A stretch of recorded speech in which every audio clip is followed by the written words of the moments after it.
Good morning friends, MS class में आपका स्वागत है। यदि आप मेरे चैनल पर नए हैं तो मेरे चैनल को सब्सक्राइब करें और बेल आइकन को दबाएं ताकि मेरे हर वीडियो का अपडेट आपको मिल सके।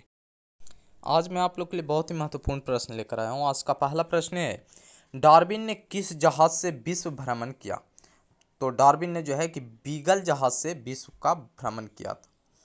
नेक्स्ट प्रश्न है, सबसे ऊंचा पौधा कौन सा होता है? तो पोपी, जिसे पेपावर सोमेनीफेरस कहते हैं। इस तरह से अगला प्रश्न है, रुधिर में ग्लूकोज की मात्रा बढ़ने से कौन सा रोग होता है? तो इसका सही जवाब हो जाएगा मधुमेह। यदि रक्त में ग्लूकोज की मात्रा बढ़ जाए तो मधुमेह नामक रोग हो जाता है। इस तरह से अगला प्रश्न है, हृदय में किस भाग में अशुद्ध रक्त होता है? तो दाएं भाग में अशुद्ध रक्त होता है। नेक्स्ट प्रश्न है, दूध से क्रीम अलग कर देने पर उसके घनत्व पर क्या प्रभाव पड़ता है? तो उसका घनत्व जो है बढ़ जाता है। दूध का घनत्व क्या हो जाता है? बढ़ जाता है। इसी तरह से अगला प्रश्न है, अस्पतालों में कृत्रिम श्वास के लिए किसका प्रयोग किया जाता है? तो अस्पताल में कृत्रिम श्वास के लिए ऑक्सीजन और हीलियम का प्रयोग किया जाता है। इसी तरह से नेक्स्ट प्रश्न है, जीवन की सबसे छोटी व कार्यात्मक इकाई कौन है? तो सबसे छोटी और कार्यात्मक इकाई जो है जीवन का, कोशिका होता है। इसी तरह से नेक्स्ट प्रश्न है, कोशिका का अध्ययन क्या कहलाता है? तो कोशिका के अध्ययन को हम लोग क्या कहते हैं? तो साइटोलॉजी। कोशिका के अध्ययन को साइटोलॉजी कहते हैं। इसी तरह से नेक्स्ट प्रश्न है, कार्ल लैंडस्टीनर को नोबेल पुरस्कार किस वर्ष मिला? तो कार्ल लैंडस्टीनर को नोबेल पुरस्कार 1930 में मिला। इसी तरह से नेक्स्ट प्रश्न है, कीटों के वैज्ञानिक अध्ययन को क्या कहते हैं? कीटों के वैज्ञानिक अध्ययन को एंटेमोलॉजी कहा जाता है। नेक्स्ट प्रश्न है, फल विज्ञान के अध्ययन को क्या कहते हैं? फल विज्ञान के अध्ययन को पोमोलॉजी कहते हैं। इसी तरह से अगला प्रश्न है, पुष्प विज्ञान के अध्ययन को क्या कहते हैं? पुष्प विज्ञान के अध्ययन को जो है फ्लोरिकल्चर कहते हैं। इसी तरह से अगला प्रश्न है, सब्जी विज्ञान के अध्ययन को क्या कहते हैं? तो सब्जी विज्ञान के अध्ययन को ओलेरी कल्चर कहते हैं। नेक्स्ट प्रश्न है, मानव का वैज्ञानिक नाम क्या है? तो मानव का वैज्ञानिक नाम होमो सेपियंस है। इसी तरह से अगला प्रश्न है, कुत्ता का वैज्ञानिक नाम क्या है? तो कुत्ता का वैज्ञानिक नाम कैनिस फैमिलियर्स है। अगला प्रश्न है, आम का वैज्ञानिक नाम क्या है? तो आम का वैज्ञानिक नाम मैंगीफेरा इंडेक्स है। नेक्स्ट प्रश्न है, गाय का वैज्ञानिक नाम क्या है? तो गाय का वैज्ञानिक नाम बोस इंडिकस है। इसी तरह से नेक्स्ट प्रश्न है, मक्खी का वैज्ञानिक नाम क्या है? तो मक्खी का वैज्ञानिक नाम मस्का डोमेस्टिका है। नेक्स्ट प्रश्न है, गेहूं का वैज्ञानिक नाम क्या है? तो गेहूं का वैज्ञानिक नाम ट्रिटिकम एस्टिवम। इस तरह से अगला प्रश्न, मेढक का वैज्ञानिक नाम क्या है? तो इसका सही जवाब हो जाएगा राना टिग्रीना। मेढक का वैज्ञानिक नाम राना टिग्रीना है। इसी तरह से अगला प्रश्न, बिल्ली का वैज्ञानिक नाम क्या है? तो फेलिस डोमेस्टिका। इस तरह से नेक्स्ट प्रश्न है, मटर का वैज्ञानिक नाम क्या है? तो फिजम सेटिवम। इस तरह से अगला प्रश्न है, चना का वैज्ञानिक नाम क्या है? तो चना का वैज्ञानिक नाम है सीसर एस्टिवम।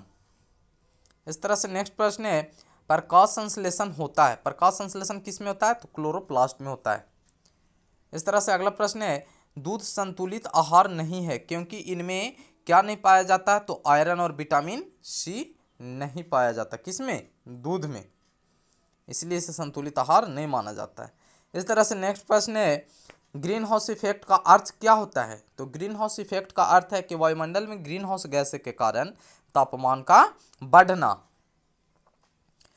अगला प्रश्न है, एड्स किसके द्वारा फैलता है? तो एड्स जो है कि विषाणुओं के द्वारा फैलने वाला एक बीमारी है। इस तरह से नेक्स्ट प्रश्न है, निम्नलिखित में से कौन से जीव में रक्त होता है किंतु वे सांस लेते हैं, रक्त नहीं होता किंतु वे सांस लेते हैं? कौन ऐसा जीव है जिसमें रक्त नहीं होता है लेकिन वह श्वसन की क्रिया करता है? तो इसका सही जवाब हो जाएगा हाइड्रा। हाइड्रा एक ऐसा जीव है जिसमें रक्त नहीं होता है लेकिन श्वसन की क्रिया करता है। अगला प्रश्न है, रेबीज का टीका और दूध का पॉस्चराइजेशन किसने किया? तो लुई पॉस्चर ने किया। किसने किया? लुई पॉस्चर ने। इसी तरह से नेक्स्ट प्रश्न है, मानव हृदय में बेशमों की संख्या कितनी होती है, यानी कक्षाओं की संख्या कितनी होती है? तो इसका सही जवाब हो जाएगा 4। मानव हृदय में 4 बेशमों होते हैं। नेक्स्ट प्रश्न है, सर्वग्राही कौन सा ब्लड ग्रुप होता है? तो सर्वग्राही जो है कि AB ब्लड ग्रुप होता है। AB को सर्वग्राही कहा जाता है और O को सर्वदाता कहा जाता है। मुख्य रूप से ब्लड ग्रुप 4 होते हैं, AB, AB और O। AB जो है कि सर्वग्राही होता है। नेक्स्ट प्रश्न है, इंसुलिन का शिकार किसने किया था? तो इंसुलिन का शिकार जो है कि FG बेटिंग ने किया था। नेक्स्ट प्रश्न है, अरक्ता रोग किसकी कमी के कारण होता है? तो अरक्ता रोग जो है कि हीमोग्लोबिन के कमी के कारण होता है। अगला प्रश्न है, नवजात शिशु में कितनी हड्डियां होती है? तो नवजात शिशु में 300 हड्डियां होती है। पृथ्वी पर विशालतम जीवित पक्षी कौन सा है? तो पृथ्वी पर विशालतम जीवित पक्षी जो है कि शुतुरमुर्ग है। नेक्स्ट प्रश्न है, मानव रक्त का पीएच मान कितना होता है? तो मानव रक्त का पीएच मान जो है कि 7.4 होता है, यानी 7.4 होता है। अगला प्रश्न है, लाल रक्त कणिकाओं का निर्माण हमारे शरीर में कहाँ पर होता है? तो लाल रक्त कणिका का निर्माण जो है कि अस्थि मज्जा में होता है। कहाँ होता है? अस्थि मज्जा में। इस तरह से अगला प्रश्न है, वृद्धिकर हार्मोन बनाया जाता है किस ग्रंथि के द्वारा? तो पीयूष ग्रंथि के द्वारा। इसका सही जवाब हो जाएगा पीयूष ग्रंथि। नेक्स्ट प्रश्न है, लार किसके पाचन में मदद करती है? तो लार जो है कि स्टार्च के पाचन में मदद करती है। अगला प्रश्न है, पहली परखनली शिशु जो 27 जुलाई 1978 को जन्मा, इसका नाम क्या था? तो लुइस ब्राउन। इसका नाम क्या था? Louis brown. नेक्स्ट प्रश्न है, श्वेत फुफ्फुस रोग पाया जाता है। श्वेत फुफ्फुस रोग जो है किसमें पाया जाता है? तो सीमेंट उद्योग के कर्मचारियों में। इसी तरह से अगला प्रश्न है, सपनों का अध्ययन क्या कहलाता है? सपनों का अध्ययन को ओनिरोलॉजी कहा जाता है। अगला प्रश्न है, थायराइड ग्रंथि की असामान्य वृद्धि किसके कारण होती है? तो थायराइड ग्रंथि की असामान्य वृद्धि आयोडीन के कारण होती है। नेक्स्ट प्रश्न है, कहाँ काम करने वाले व्यक्तियों को ब्लैक लंग रोग हो जाता है? तो कोयले की खान में।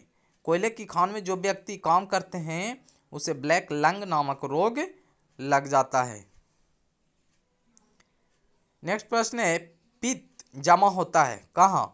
पित्त कहाँ जमा होता है? तो पित्त पित्ताशय में जमा होता है। अगला प्रश्न है, मूत्र का पीला रंग किसकी मौजूदगी के कारण होता है? तो मूत्र का पीला रंग जो है कि यूरोक्रोम के कारण होता है। मूत्र का पीला रंग यूरोक्रोम के कारण होता है। नेक्स्ट प्रश्न है, गुणसूत्र में क्या होता है? तो गुणसूत्र में डीएनए और लिपिड होता है। गुणसूत्र में डीएनए और लिपिड होता है। अगला प्रश्न है, डब्ल्यूबीसी का मुख्य कार्य क्या है? तो डब्ल्यूबीसी का मुख्य कार्य है रोग प्रतिरोधक क्षमता बढ़ाना। रोग प्रतिरोधक क्षमता बढ़ाना यह डब्ल्यूबीसी का मुख्य कार्य है। नेक्स्ट प्रश्न है, दिल का दौरा किस कारण से होता है? तो दिल का दौरा जो है हृदय में रक्त की आपूर्ति के कारण होता है। इसका सही जवाब हो जाएगा हृदय में रक्त की आपूर्ति। अगला प्रश्न है, रक्त में लाल रंग किसकी उपस्थिति के कारण होता है? तो रक्त में लाल रंग जो है कि हीमोग्लोबिन की उपस्थिति के कारण होता है। नेक्स्ट प्रश्न है, आंख का वह भाग जिसमें बर्नाक होल होता है तथा जो किसी व्यक्ति की आंखों का रंग निश्चित करता है उसे क्या कहते हैं? तो आइरिस। नेक्स्ट प्रश्न है, अमोनिया को नाइट्रेट में बदलने में कौन भूमिका निभाता है? तो अमोनिया को नाइट्रेट में बदलने में जो है कि नाइट्रोसोमोनास मदद करता है। इसी तरह से अगला प्रश्न है, जीनोम चित्रण का संबंध किसके चित्रण से है? तो जीन्स के चित्रण से। इसका सही जवाब हो जाएगा जीन्स। अगला प्रश्न है, बारूदी सुरंगों का पता लगाने में कौन उपयोगी होता है? तो बारूदी सुरंग का पता पतंगा लगाता है, पतंगा।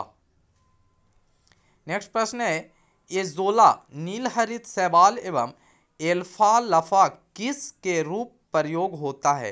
तो यह जो है कि जैव उर्वरक के रूप में प्रयोग होता है। अगला प्रश्न है, कौन एक आंख से आगे की ओर तथा उसी समय दूसरी आंख से पीछे की ओर देख सकता है? तो इसका सही जवाब हो जाएगा गिरगिट। नेक्स्ट प्रश्न है, कृषि की वह शाखा जो पालतू पशुओं के चारे, आश्रय, स्वास्थ्य तथा प्रजनन से संबंधित होती है उसे क्या कहते हैं? उसे पशुपालन कहते हैं। नेक्स्ट प्रश्न है, पौधे में क्लोरोफिल बनाने के लिए कौन सा तत्व सहायक होता है? तो इसका सही जवाब हो जाएगा मैग्नीशियम। नेक्स्ट प्रश्न है, ताजमहल दुष्प्रभावित हो रहा है किसके कारण? तो एसिड रेन के कारण, यानी अम्लीय वर्षा के कारण जो है कि ताजमहल दुष्प्रभावित हो रहा है। नेक्स्ट प्रश्न है, नदी में जल प्रदूषण के निर्धारण के लिए घुली हुई मात्रा मापी जाती है किसकी? तो ऑक्सीजन की। नेक्स्ट प्रश्न है, नमकीन क्षेत्र में होने वाली वनस्पतियों को क्या कहते हैं? तो इसका सही जवाब हो जाएगा हेलोफाइट। हेलोफाइट। नेक्स्ट प्रश्न है, पौधे का कौन सा भाग श्वसन करता है? तो पौधे की पत्ती। इसी तरह से अगला प्रश्न है, केला और नारियल कैसे फल होते हैं? तो केला और नारियल जो है कि बीजपत्री होते हैं। नेक्स्ट प्रश्न, सिनकोना पौधे के तने की छाल से क्या प्राप्त की जाती है? तो इसका सही जवाब हो जाएगा कुनैन। सिनकोना पौधे के तने की छाल से कुनैन प्राप्त किया जाता है। अगला प्रश्न है, बीज के अंकुरन में क्या महत्वपूर्ण होता है? तो बीज के अंकुरन में हवा, नमी एवं उपयुक्त ताप जो है कि महत्वपूर्ण होता है।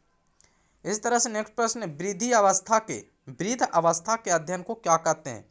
तो वृद्ध अवस्था के अध्ययन को जेरेंटोलॉजी कहते हैं। नेक्स्ट प्रश्न है, जनसंख्या एवं मानव जाति के महत्वपूर्ण आंकड़ों के अध्ययन को क्या कहते हैं? तो इसका सही जवाब हो जाएगा जनांकीकी। जनांकीकी। अगला प्रश्न है, एक जलीय पौधे को क्या कहते हैं?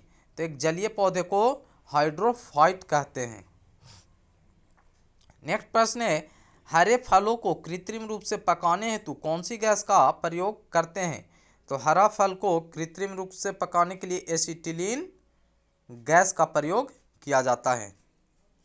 नेक्स्ट प्रश्न है, प्रकाश संश्लेषण की क्रिया में प्रकाश ऊर्जा किस ऊर्जा में परिवर्तित होती है? तो प्रकाश ऊर्जा जो है कि रासायनिक ऊर्जा में परिवर्तित होती है। नेक्स्ट प्रश्न है, वृक्ष की आयु का वर्षों में निर्धारण किस आधार पर किया जाता है?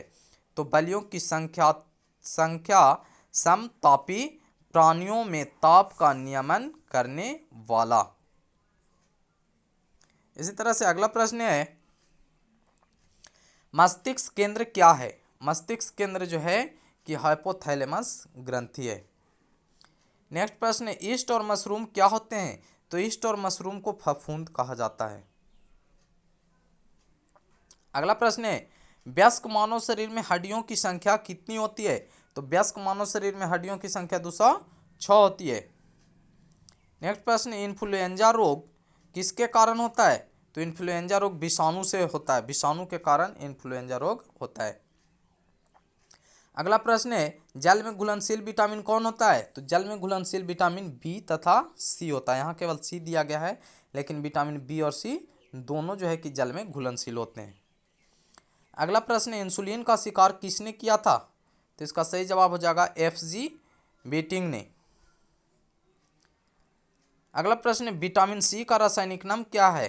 तो विटामिन सी का रासायनिक नाम एस्कॉर्बिक अम्ल है। अगला प्रश्न है, मानव शरीर की सबसे बड़ी आंत स्रावी ग्रंथि कौन सी है? तो इसका सही जवाब हो जाएगा यकृत। नेक्स्ट प्रश्न है, एंजाइम क्या है? तो एंजाइम एक प्रोटीन है। इसी तरह से अगला प्रश्न है, मनुष्य ने सर्वप्रथम किस जंतु को अपना पालतू बनाया? मनुष्य ने सर्वप्रथम कुत्ता को अपना पालतू बनाया। इसी तरह से अगला प्रश्न है, टाइपराइटर यानी टंकन मशीन के आविष्कारक कौन है? तो सोल्स। इसी तरह से नेक्स्ट प्रश्न है, सिरका को लैटिन भाषा में क्या कहा जाता है? सिरका को लैटिन भाषा में एसिटम कहा जाता है। अगला प्रश्न है, कपड़ों से जंग के धब्बे हटाने के लिए प्रयोग किया जाता है किसका? तो ऑक्जेलिक अम्ल का। ऑक्जेलिक अम्ल का प्रयोग कपड़े से धब्बा को हटाने के लिए किया जाता है। नेक्स्ट प्रश्न है, गन्ने में लाल सड़न रोग किसके कारण उत्पन्न होता है? तो गन्ने में लाल सड़न रोग जो है कि कवकों के कारण उत्पन्न होता है। अगला प्रश्न है, आम का वनस्पतिक नाम क्या है? तो मैंगीफेरा इंडिका। आम का वनस्पतिक नाम क्या है? Mangifera indica. इस तरह से नेक्स्ट प्रश्न है, कॉफी पाउडर के साथ मिलाया जाने वाला चिकोरी चूर्ण प्राप्त होता है किससे? तो जड़ों से। नेक्स्ट प्रश्न, विटामिन सी का सबसे अच्छा स्रोत क्या है? तो विटामिन सी का सबसे अच्छा स्रोत आंवला है। अगला प्रश्न है, पेनिसिलिन की खोज किसने की थी? तो इसका सही जवाब हो जाएगा अलेक्जेंडर फ्लेमिंग ने। पेनिसिलिन की खोज अलेक्जेंडर फ्लेमिंग ने की थी। अगला प्रश्न, मशरूम क्या है? तो मशरूम एक प्रकार का कवक है। इसी तरह से नेक्स्ट प्रश्न, दूध का धवल रंग किसकी उपस्थिति के कारण होता है? तो इसका सही जवाब हो जाएगा केसिन प्रोटीन के कारण। यानी दूध का सफेद रंग किसके कारण होता है? तो केसिन के कारण। नेक्स्ट प्रश्न है, प्रकाश संश्लेषण के लिए कौन सी गैस आवश्यक है? तो कार्बन डाइऑक्साइड। इसी तरह से नेक्स्ट प्रश्न है, पौधे व पेड़ का खाना तैयार करने की प्रक्रिया क्या कहलाती है? तो इसका सही जवाब हो जाएगा फोटोसिंथेसिस। नेक्स्ट प्रश्न है, क्लोरोफिल में कौन सी धातु होती है? तो क्लोरोफिल में जो है कि मैग्नीशियम धातु होती है। इसी तरह से अगला प्रश्न है, विश्व का सबसे लंबा पौधा कौन सा है? तो विश्व का सबसे लंबा पौधा यूकेलिप्टस है। इसी तरह से नेक्स्ट प्रश्न, वह एकमात्र पक्षी कौन सा है जो पीछे की ओर उड़ता है? तो गुंजन पक्षी। गुंजन एक ऐसा पक्षी है जो पीछे की ओर उड़ता है।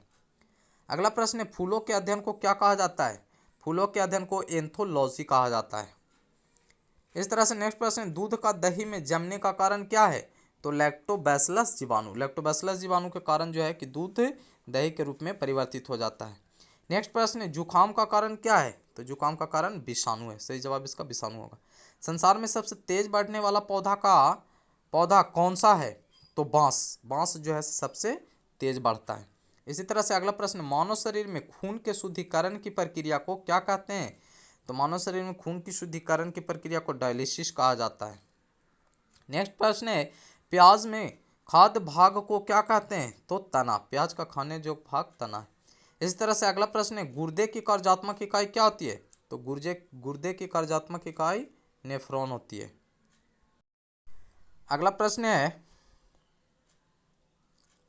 हमारे शरीर में त्वचा के नीचे वसा किसके विरुद्ध कार्य करता है? तो शरीर में ऊष्मा की हानि के विरुद्ध कार्य करता है। अगला प्रश्न है, प्रकाश संश्लेषण का अंतिम उत्पाद क्या है? तो प्रकाश संश्लेषण का अंतिम उत्पाद कार्बोहाइड्रेट। नेक्स्ट प्रश्न है, इंसुलिन उत्पादित होता है किसके द्वारा? तो अग्नाशय के द्वारा। अगला प्रश्न है, विटामिन ए की कमी के कारण कौन सी रोग होती है? तो नाइट ब्लाइंडनेस। नेक्स्ट प्रश्न है, जीव विज्ञान शब्द का प्रयोग सर्वप्रथम किसने किया? तो सही जवाब इसका हो जाएगा लेमार्क व ट्रेविरेनस ने। अगला प्रश्न है, गैसीय तत्वों में सबसे भारी कौन है? तो रेडॉन। कौन है? रेडॉन। नेक्स्ट प्रश्न है, सर्वप्रथम जीन शब्द का प्रयोग किसने किया? तो जोहानसन ने किया। जीन शब्द का प्रयोग सबसे पहले किसने किया? जोहानसन ने। अगला प्रश्न है, उत्परिवर्तन का सिद्धांत किसने दिया था? तो डी ब्रिज ने। उत्परिवर्तन का सिद्धांत डी ब्रिज ने दिया था। नेक्स्ट प्रश्न, गोबर गैस में मुख्य रूप से क्या पाया जाता है? तो गोबर गैस में मुख्य रूप से मीथेन गैस पाया जाता है। इस तरह से अगला प्रश्न है, किस प्रकार के ऊतक शरीर के सुरक्षा कवच का कार्य करता है? तो एपिथेलियम ऊतक इसका सही जवाब हो जाएगा। इसी तरह से नेक्स्ट प्रश्न, मनुष्य में अवशेषी अंग क्या है? तो कर्ण पल्लव पेशियां। इसी तरह से अगला प्रश्न है, प्याज की खेती कैसे की जाती है? तो प्याज की खेती जो है कि पौधे प्रति रोपण करके किया जाता है। यानी एक बार उसको बीज बोया जाता है, फिर उसको उखाड़ के और दूसरे जगह पे लगाया जाता है। इस तरह से नेक्स्ट प्रश्न, जीव विज्ञान का जनक कौन थे? तो जीव विज्ञान का जनक अरस्तु थे। अगला प्रश्न है, इफेडिरन औषधि का उपयोग किस रोग में किया जाता है? तो इफेडिरन औषधि का उपयोग जो है कि अस्थमा रोग में किया जाता है। इस तरह से अगला प्रश्न है, चावल की फसल के लिए कौन अच्छे जैव उर्वरक का कार्य करता है? तो नीलहरित शैवाल। नेक्स्ट प्रश्न है, कौन सा कीड़ा अपने जीवन चक्र के कोशित चरण में वाणिज्यिक तंतु पैदा करता है? तो इसका सही जवाब हो जाएगा रेशम का। इसी तरह से अगला प्रश्न है, वनस्पति विज्ञान के जनक कौन है? तो थियोफ्रेस्टस। इसी तरह से नेक्स्ट प्रश्न है, लंबे समय तक कठोर शारीरिक कार्य के पश्चात मांसपेशियों में थकान अनुभव होने का कारण क्या होता है? तो इसका सही जवाब हो जाएगा ग्लूकोज का अपक्षय। और आज का लास्ट प्रश्न है, एक वयस्क मनुष्य के प्रत्येक जबड़े में कितने दांत पाए जाते हैं? तो इसका सही जवाब हो जाएगा 16 दांत। इसी तरह नेक्स्ट वीडियो में नेक्स्ट डे अब मैं आप लोग के साथ मिलूंगा। धन्यवाद।